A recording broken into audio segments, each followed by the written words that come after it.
Bien, y está con nosotros en estudios Jorge del Castillo, expresidente del Consejo de Ministros, y también José Luis Silva, ex ministro de Comercio Exterior, para hablar de las últimas noticias del ámbito político. Muy buenas noches a ambos. ¿Qué tal? Buenas noches.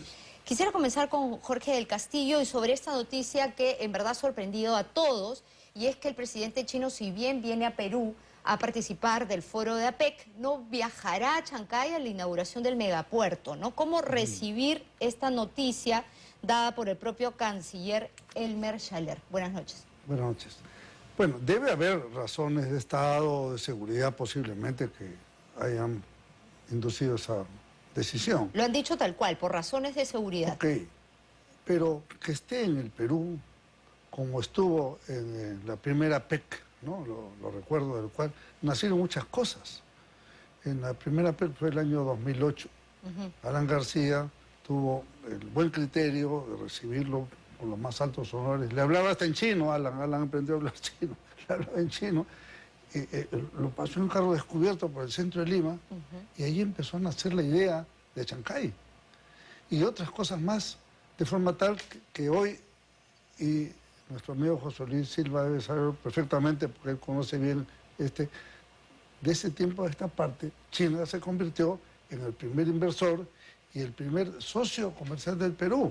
Claro. Entonces esa relación es fundamental y de ahí viene la importancia de un puerto como el de Chancay, que no solamente para importación y exportación peruana, sino para el cabotaje a otros puertos de Sudamérica, ¿no? Claro, importancia que se desluce con este anuncio, porque ¿cómo entender que por razones de seguridad el presidente chino no se anima a viajar al puerto de Chancay, al megapuerto de Chancay? Desconfía de la fuerza policial, no se siente seguro si le ofrecen viajar en helicóptero hasta ese lugar.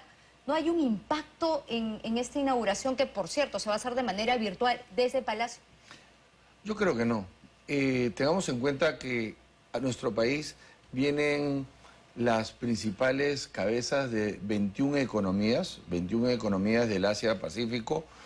La más importante, o una de las más importantes definitivamente, es China, y viene su presidente. El hecho que esté viniendo a nuestro país ya marca un hito importante. Ha estado anteriormente en nuestro país un presidente chino. Yo tuve la suerte de estar cuando vino en el gobierno del presidente García. Pero también es importante ver cómo el mundo nos está viendo. El tema esto yo creo que no va a trascender más que dentro de nuestras propias fronteras.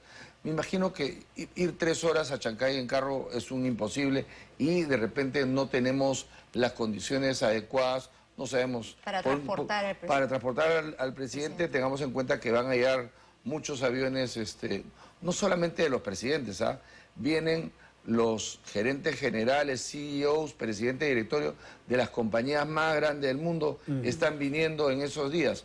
Por eso en la época, en los días de la APEC, van a funcionar las 2 pistas del aeropuerto por primera vez, ya a la vez me refiero, ¿no?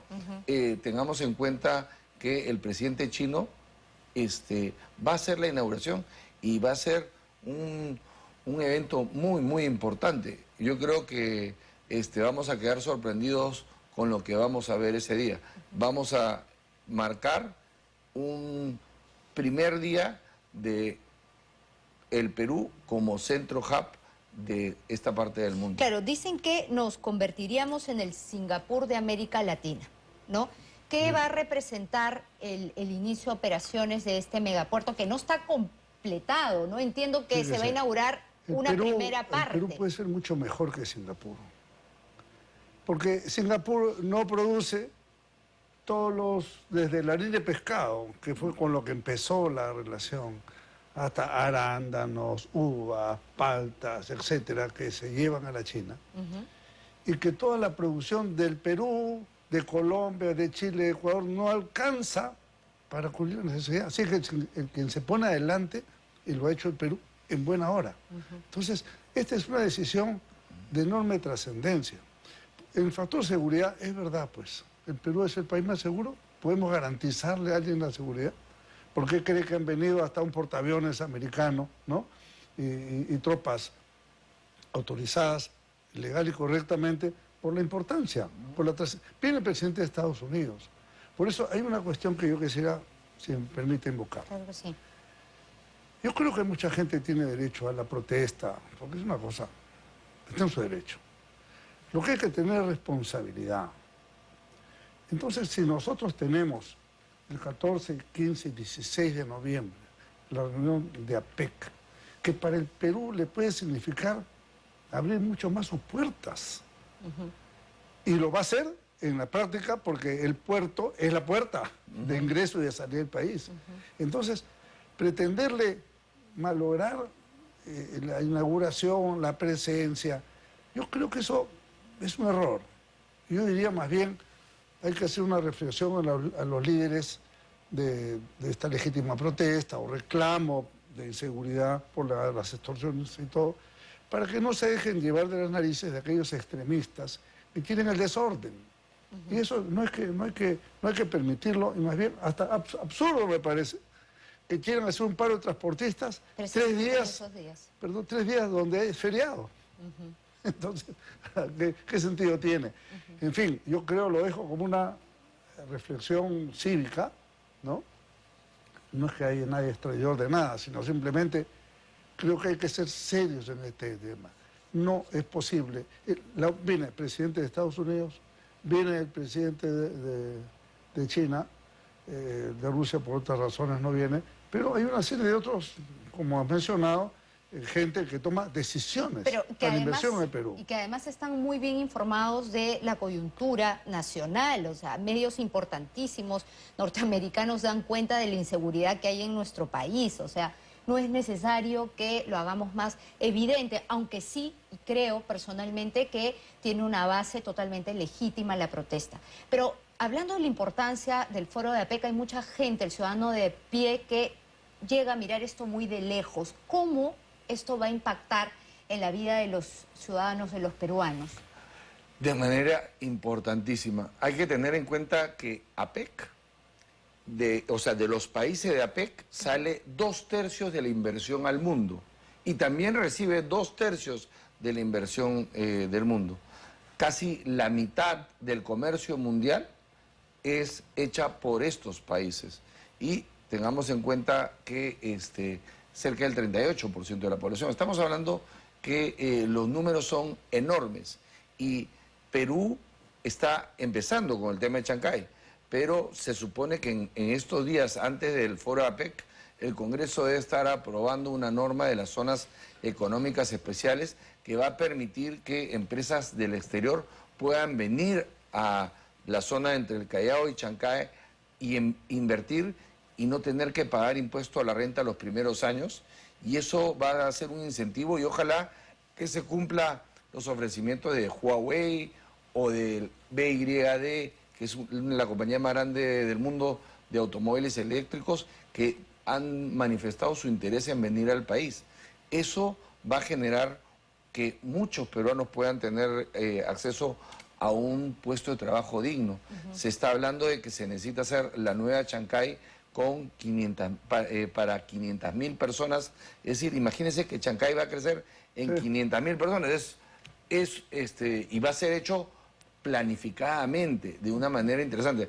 Lo que hay que ver es si la carretera esta famosa va a pasar por en medio de la ciudad o, como normalmente se debería de hacer, es con una vía de evitamiento.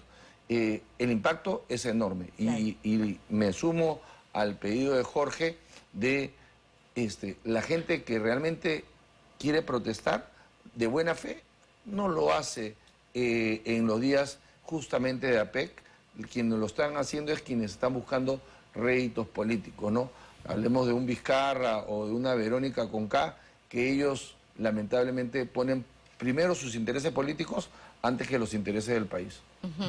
Ahora, no podemos, digamos, desentendernos del tema de la seguridad. Sabemos que para los propios gremios empresariales el tema de la seguridad es importante, y es importante también abordar el tema para darle tranquilidad y seguridad a los futuros inversores que empiezan a vernos como un lugar importante a donde llegar, ¿no?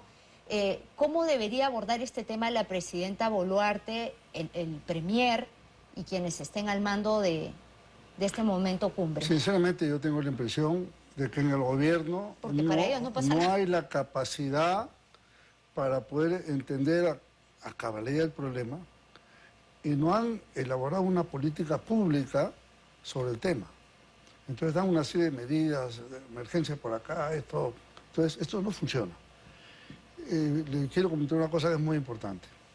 Los partidos políticos democráticos nos hemos encontrado con algunos elementos de la sociedad civil y nos hemos propuesto trabajar una política de Estado de seguridad ciudadana bajo el compromiso, fíjese qué importante, de que quien gane la elección la aplica. Y se continúa en el futuro con la misma política, con las variaciones que puedan corresponder a un proceso de adaptación. Esto se va a discutir dentro de pocos días. El día 11, en la Universidad de Lima nos está dando un auditorio donde van a ir de la sociedad civil a exponer el problema y de los partidos a exponer sus fórmulas de solución. Y luego de eso haremos una fusión de esas propuestas y presentaremos al país. Ahora, yo no veo en el gobierno este título.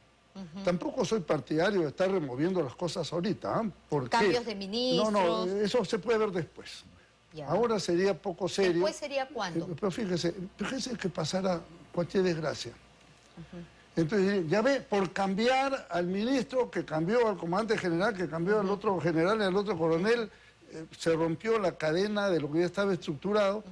¿Y quién paga? El Perú paga los platos rotos. Entonces, yo creo que pasado a PEC hay que pensar seriamente el tema. Y yo creo que la presidenta, no sé, es complicado, falta pues casi 2 años. Entonces la gente dice, tenemos que soportar, llevar la cruz 2 años. Hay que cumplir primero la Constitución, ojo, no hay que caer en irresponsabilidades. Pero ella podría hacer un gabinete de unidad. Pues por supuesto que podría. Convocando a una serie de personas de alto nivel, sean de partidos o no. Hay mucha gente dispuesta a servir a la patria, pero para eso necesita, pues, vamos a decir, ciertas garantías, no entrar de parche, ¿me entiende? En este momento entran de parche 1, 2, 3 y más o menos estamos en los mismos y a veces hasta los ministros compiten. ¿Quién le soba más el lomo a la presidenta? No puede ser.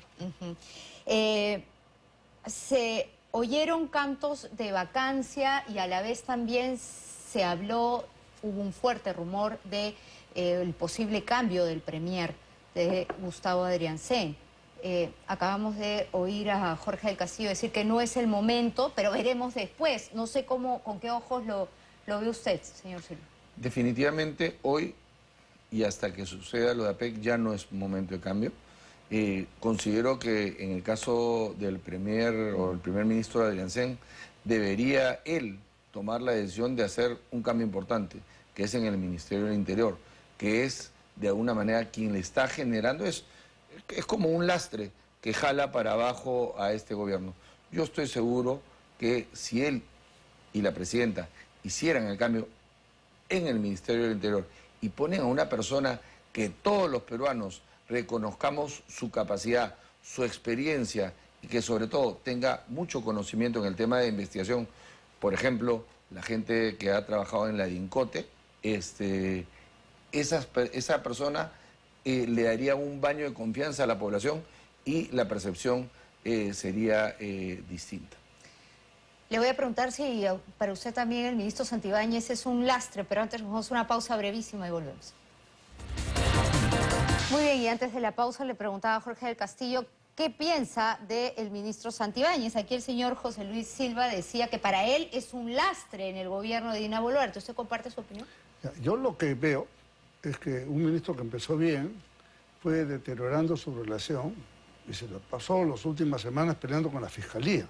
Entonces, las dos entidades que tienen que luchar contra la delincuencia, Policía Nacional, Ministerio del Interior y Ministerio Público, es un fuego cruzado interminable, y que sigue hasta ahora, al cual se ha sumado inclusive la señora presidenta. Pero ¿le parece que empezó bien? Porque los audios del policía Culebra lo delataron en el minuto 1, ¿no? Eso fue unos días después. Pero empezó, yo diría, con buena voluntad. No vamos a negar, nadie va a hacer daño. Lo que pasa es que la falta de expertise político, la falta de serenidad, algo de inmadurez, llámalo como quiera, Pero ha sido pero ha viceministro hecho que se de Interior. deteriore. Bueno, pues eso no lo califica tampoco. Hay un montón Pero algo de experiencia política le da. Pero yo usted que no es suficiente para la cartera más difícil, ¿no es cierto? Entonces, creo yo que si la presidenta Boluarte no hace cambios de fondo, ella misma estará poniendo en riesgo su estabilidad, Ajá. ¿no? Entonces, ¿el problema cuál es? Para que la gente sepa qué pasa si esta señora se va. Si ella se va, asume el señor Salguana, presidente del Congreso, por lo menos de aquí al 28 de julio próximo, al 27 de julio próximo. ¿Cuál es el problema con Salguana? Que es una buena persona, yo no tengo nada contra él. Pero ¿quién es el jefe de Salguana? César Acuña. Entonces le vamos a regalar a Acuña Peralta, el hombre que cosecha en bolsa grande, en carretilla, lo que está pasando en el país. Coloca ministros, coloca una serie de cargos públicos importantísimos, afiliados a Alianza para el Progreso del señor Acuña. Entonces tendría, si fuera esa circunstancia que se diera, Salguana tendría que renunciar a Alianza para el Progreso y prometer al Perú que Acuña no pone un pie en Palacio de Gobierno ni en sus decisiones. Eso es, le digo, eso es bien delicado porque yo me resistiría, porque sería cambiar mocos por babas. Sale Dina Boluarte, entra César Acuña a manejar el país. A mí Pero no me guste parece. o no, digamos, ese sería el tránsito regular y democrático. Ese- El presidente del Congreso Sí, es el pues, señor Eduardo pero- Salguana. De acuerdo, pero hay que poner condiciones, pues. Ya. Porque en la política se puede consensuar, se puede construir. Pero, y justamente, una de la argumentación que uno puede utilizar, cuidado con este tema. Porque el día de mañana, este señor Acuña, manejando el país, hoy día ya tiene el Congreso. ¿Lo tiene o no lo tiene? Tiene varios ministerios y forma parte del gobierno. Eso es indudable. Es uno de los pilares que sostiene al gobierno. Él y otros partidos, ¿no? Por supuesto, no es el único. No es el único. El no es- Congreso sostiene al gobierno. Es evidente que sí. El 70% del Pero Congreso. ojo con ese poder tras del trono. Correcto. Ahora, qué importante va a ser que se le prepare bien a la presidenta Dina Boluarte de cara al foro de la PEC, señor Silva. Venimos de experiencias no tan buenas, ¿no? Hemos visto a la presidenta Boluarte en China desenvolverse no de la manera más feliz posible y ahora le toca, pues, lucirse, ¿no? Brillar. Yo espero que así sea. Bueno, primero espero que se tomen las decisiones después de la PEC y no nos ponga en ese riesgo de si Acuña va a gobernar el país indirectamente o no. Pero regresando al tema de la PEC, sí, hay dos ministerios clave en el país para un evento de esta categoría. Por un lado, está Cancillería para toda la parte protocolar. Todo cómo debe dirigirse, qué hacer, cómo hablar. Eso lo ve Cancillería. Pero el tema importante es la parte económica, porque ¿para qué es que Perú participa en el tema de APEC? No para la parte protocolar, Para jalar sino es inversión. para jalar inversión, para promover las exportaciones, y ahí el Ministerio de Comercio Exterior, que es un ministerio boutique, un ministerio con poca gente, pero muy capacitada, es el equivalente al BCR dentro de los ministerios, porque son todos profesionales que se han capacitado desde siempre para la parte de comercio exterior y para lo que es turismo. Que se apoye en estos dos ministerios para poder hacer que el Perú sea durante esos 3 días el centro del mundo, el foco a donde se están dirigiendo. Y repito, lo importante no es solamente los 21 presidentes que vienen. Vienen presidentes de compañías de todo el mundo y no solamente las 21 economías, ¿ah? Vienen un montón de empresas de Europa, un montón de empresas de otras Pero partes del economías Perú. que integran este foro, ¿verdad? Porque se habló de que Lula da Silva, presidente de Brasil, no venía, que había cancelado una invitación. ¿Qué es cierto hay aquí? Para la parte política, hay dos foros. La reunión de líderes, que son 21 economías, ya. El presidente Lula es presidente de Brasil, él es del Atlántico, podrá hacer de repente su foro con los países del Atlántico. Lo del Pacífico son por hoy 21 economías, Perú fue la última en entrar, ¿ya? Y no se está dejando entrar a más economías a este foro. Okay. Hay como una especie de espacio de tiempo para que ingresen en nuevas economías. Hay, por otro lado, lo que le llaman el CEO Summit, CEO Summit, que es la cumbre de presidentes de directorio, gerentes generales de las compañías más grandes del mundo. Pero no son de las 21 economías, ahí vienen Abierto. de todo el mundo, Okay. porque hoy día las empresas globalizadas invierten en justamente en estas 21 economías, por eso captan 2/3 de la inversión mundial. Entonces, inclusive dentro de las empresas que están sponsoreando el evento, son compañías europeas, norteamericanas y de todas partes del mundo, inclusive del mundo árabe. Muy bien, su reflexión final, doctor del Castillo. Bueno, yo veo un Perú que hoy día está exportando, por ejemplo, en agro, 12.000 millones de dólares. Y esto en poco tiempo podemos llegar a 20.000. Muy bien. Depende mucho de esto que hacemos. La minería, sin duda, va a venir más inversiones. Y todo eso es generación de empleo. Eso es fundamental. El Perú tiene que crecer 5, 6, 7%, no puede estar creciendo 2, Claro, 3. lo importante Porque eso es es de que- crecer. Claro. El Perú, fíjese, la población crece 3. Sí. Si la economía es 2, esta brecha es crecer la brecha de pérdida. Tenemos que estar por encima de lo que crece la población para darle trabajo a la gente. Así de eso. simple es la cosa. Así Y eso es. requiere estabilidad y confianza. Ajá. Y creo que el Perú lo puede dar si es que estabiliza el gobierno. Y capacidad para gobernar, por supuesto, Así también, es. ¿no? Y bajar la corrupción, ¿no? Que nos golpea tanto. Muchísimas gracias a los Encantado. dos y hasta una próxima oportunidad. Nos vamos a una pausa y regresamos con más.